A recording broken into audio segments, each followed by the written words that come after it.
Have you ever heard of a takin? Well, now we're going to learn how to draw them. So first on your paper, we're going to draw the head. So we're going to keep our wrist nice and loose and you're going to circle it round on the paper, just like so. From this, you're going to come down into the nose. You're going to draw a straight line on the left-hand side and then come down into a curve at the bottom, which you're going to make into another circle. This is the snout of the takin. You're going to connect this up into the front of the head.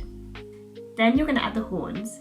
These are kind of two sort of banana-shaped points coming up from either side of its head.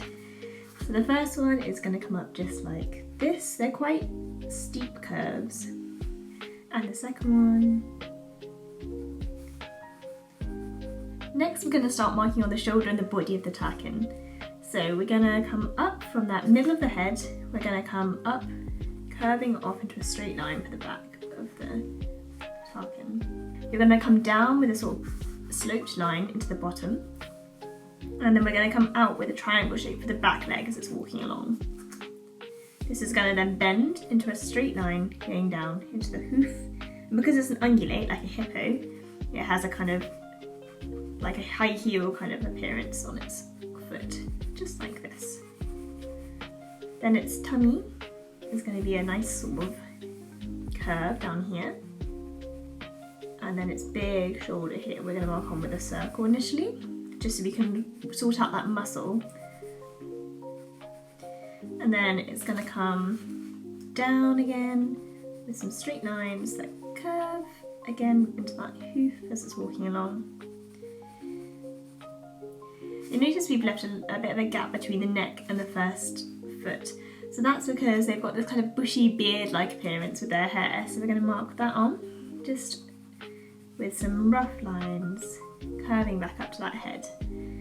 The back front leg and the back leg we're going to mark on with L shapes. So next we're going to do the eye of the takin. On the left hand side of the head, we're going to come straight down from that first horn and we're going to mark a small circle, which we're then going to tuck into an almond shape. We're then going to mark on the nose. So we've got the nostrils, which are kind of C shapes, and coming down into a bit of a V or a W.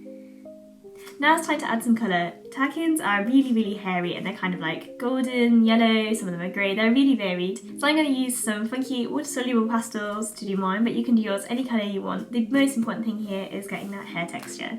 Regardless of what media I'm working on, I want to have some big lines, keep my wrist really loose when I'm working, and I'm going to layer it up and have that nice texture coming through. And there you have it, there's your takin. I really hope you've enjoyed drawing this, and I also hope I've been pronouncing it correctly.